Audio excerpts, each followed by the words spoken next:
Ito palang farm mga boss, farm extension for sale na. For sale. For sale. So, for sale. Ito sa akin na. Farm extension.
Good morning. Sunday tayo ngayon. Sunday fishing muna tayo. Yan o. Ito yung air gun. Sunday fishing time. Mamaya pa lang meron tayong darating na bisita sa farm. Mamaya pa naman po yung mamaya hapon. So yung umaga mag fishing hunting muna tayo. Hunting, sama ko pala si Marlon. Ayun, ayun si Marlon. Ayun, mayroon dito yung mga lumulutang na pwede ng pangat. So buwan natin.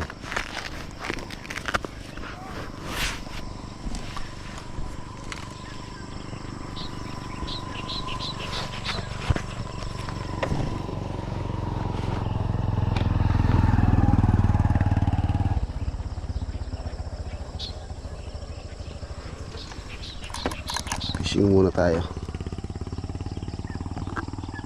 Nakahuli sana pang ulam.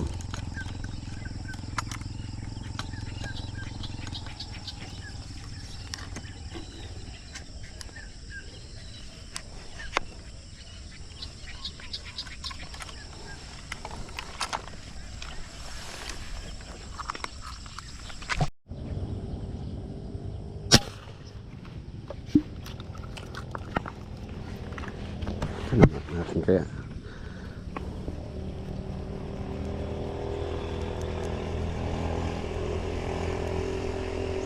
Dito naman.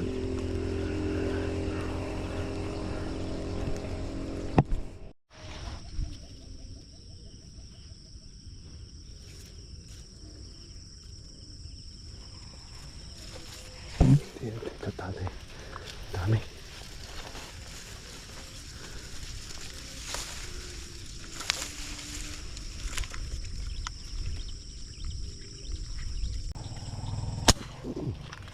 Ko. Tumama kaya tayo.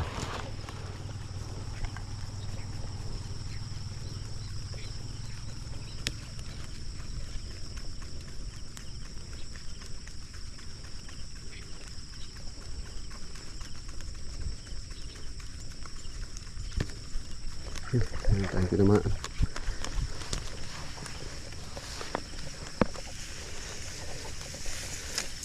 Silver.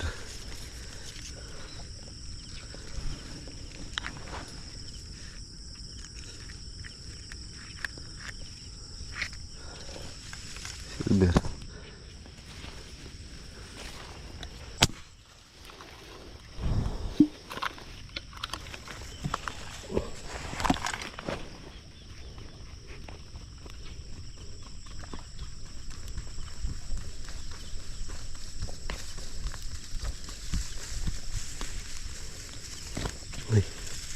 It's a miracle.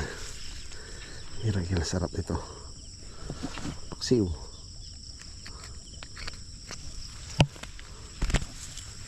Tsaka muna.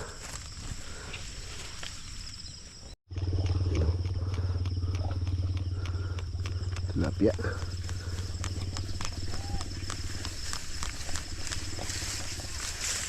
Oh, laki-laki na.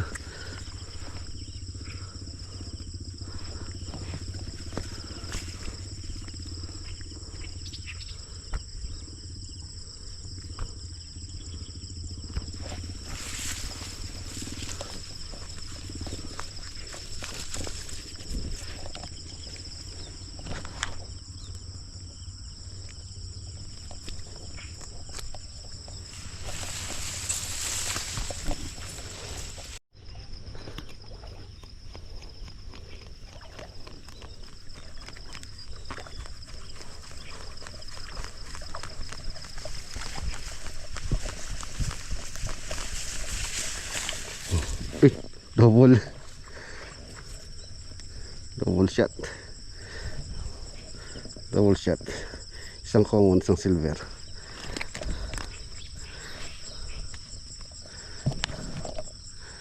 Tinira ko tilapia, ang dami itong silver.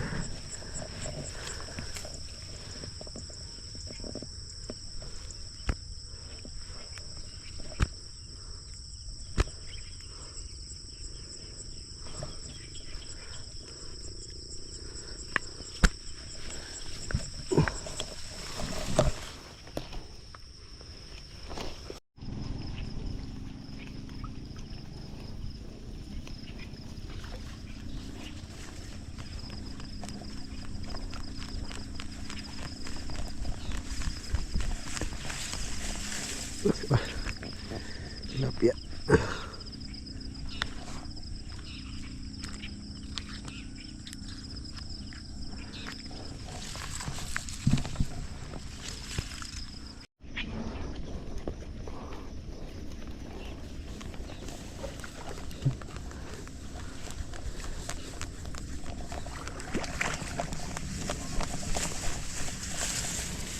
Silver.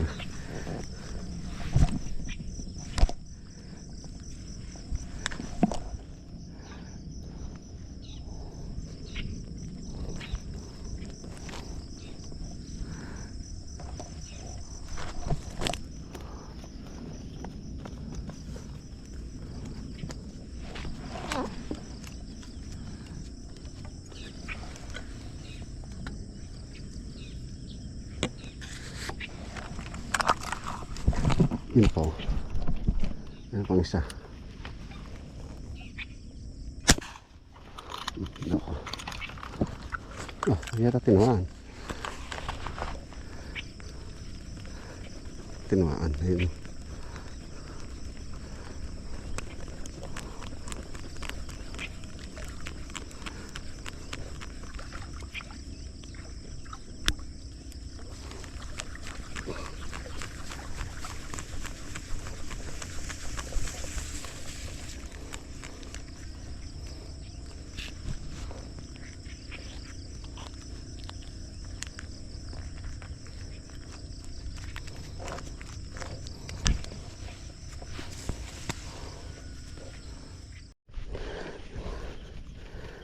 Ay, tinuaan. Yun.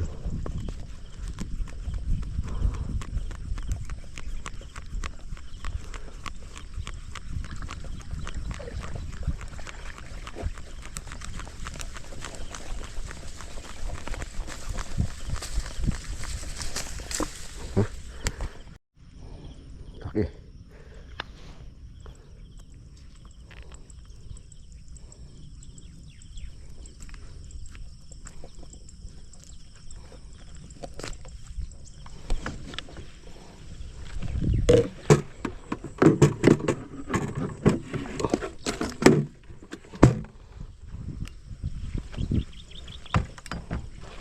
Malaki.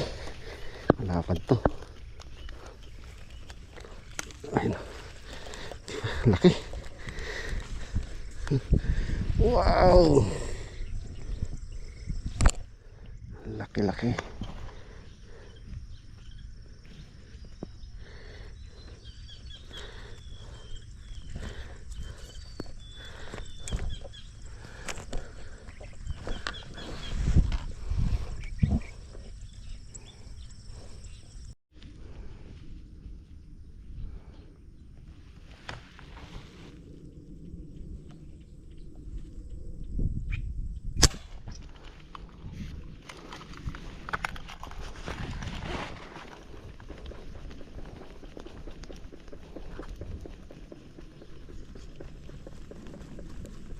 Silver.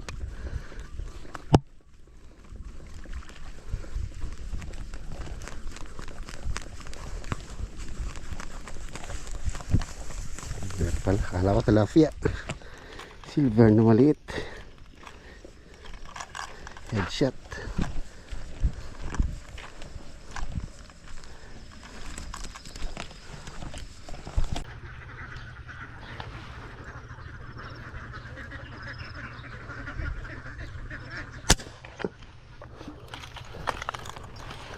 Ayan kaya. Ito naman.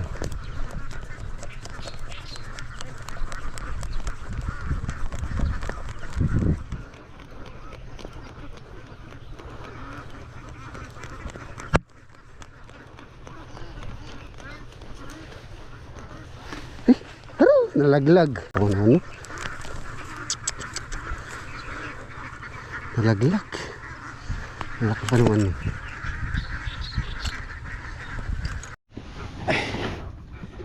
Ayan, nandito na tayo. Ayan, nahuli. Oh, silver. Tilapia. Oh, hindi pa ang ulam mo. Laki oh. Ayan natin.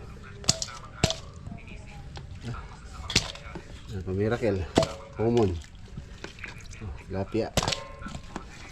Silver. Tilapia. Yung ating huli ngayong araw ng linggo. Oh, silver. Miracle. Silver. Liit. Huli natin. Ito ang malaki. Ayos. Ayos. Lalaboy. Inisin mo lalaboy.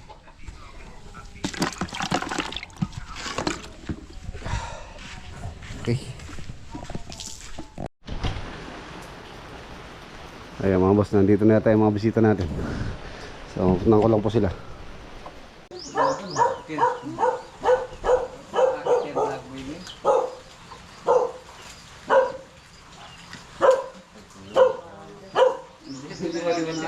Nangangamoy lang yun.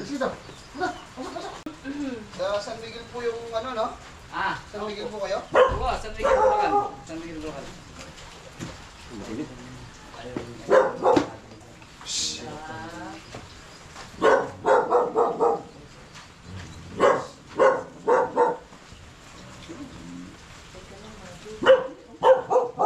Ate Marcia lang. Sabi niya, yan ang plano. Simple yan mo. Kumpara doon sa mga ginagawa ko sa Davao. Kanta na milyon-milyon ang dugo. Ang galing na gandang ginawa mo doon. Simple lang ito. 3 bedroom. Pang budget meal lang. Kaya yun. So ang tanong ko, kung halimbawa labor, contract sa labor, tapos kung ako mamimili ng materyales at tutulungan ako mamimili ng materyales, paano kaya ang magiging presyo nun? Or kung halimbawang ipapakontrata ko na sa'yo lahat, at paano magiging presyo? Para lang magkaroon akong idea, para at least alam ko kung magkano ba yun. Kasi ito yung house na plano namin for retirement plan namin dito sa Pilipinas. Naka-budget talaga yung pang retirement money namin. So, yun ang bali 126 o 127 ang uncoated Korean na nata. Bali simple lang siya at kung anong suggestion ng mga, alam ko marami ng mga ideas na maganda eh. So, kung ano mga pwede mong gawin na ideas na maganda dyan na. Ayan mga boss, sila po yung sinasabi kong bisita natin. Sila Kuya Danny, Margie na taga San Miguel, Bulacan. Meron po silang pinakita sa ating plano. So, proposal ang kanilang retirement house. So, ayan. Nakaalis lang po nila. Naglinis muna tayo ng sasakyan. Alin? Salin? Ken niya yan oh. Ay. Ayan,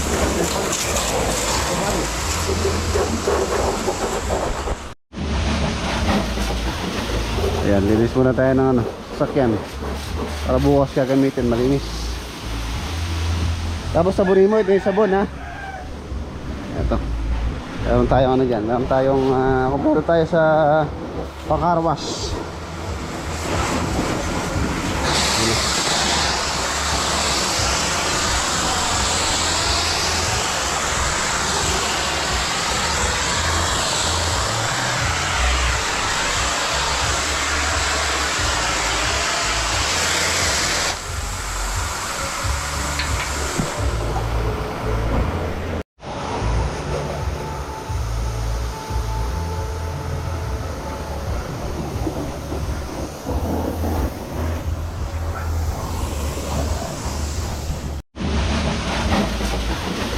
Ayan, linis muna tayo ng ano, sakyan para bukas gagamitin, malinis. Tapos sabunin mo, ito yung sabon ha. Ito, meron tayong ano dyan, meron tayong kumpara tayo sa car wash.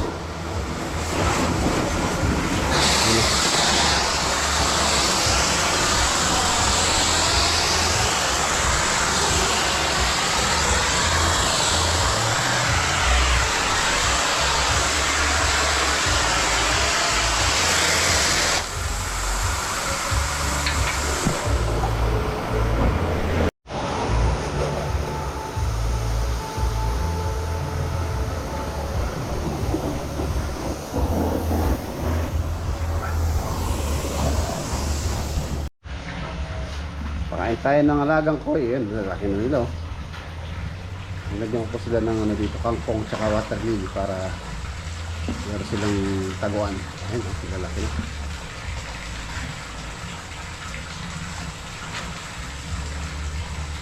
Ano, jumbo na, jumbo. Kulay-orange sa laki. Nasaan na po ito? Sa tansyo ko, may gitsang taon na to. Tapos may ilaga dito si Lolo Boy na mga tilapia. Ayan, nakaiwalay po yung nakanet. Ayan. Ayan. Ang laki na rin po yan.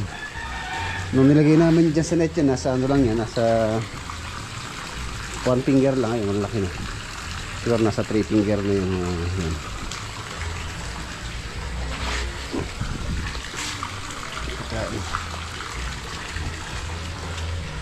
Wala nang pagkain pala. Meron ako pagka napunta ako sa bayan.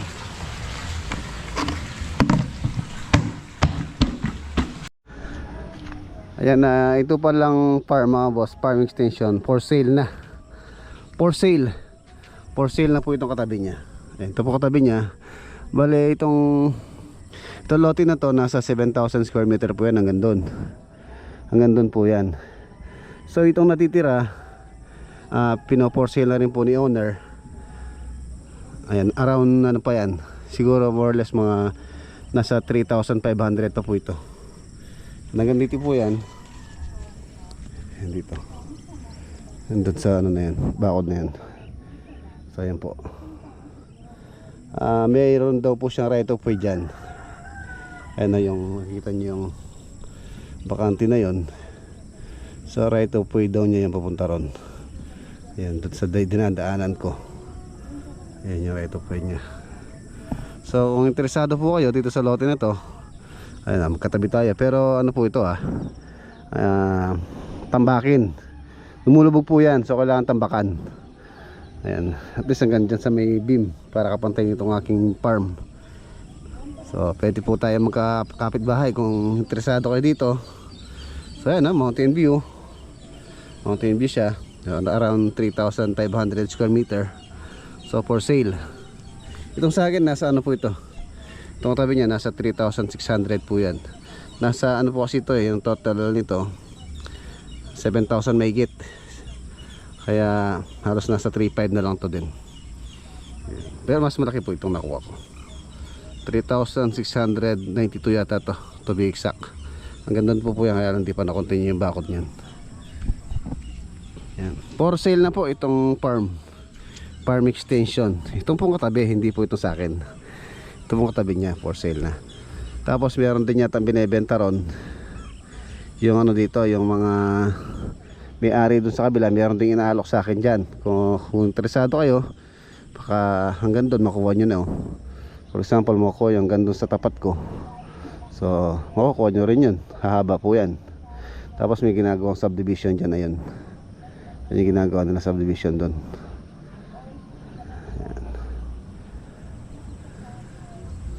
So ayan mga boss, dito ko natatapos yung ating vlog for today.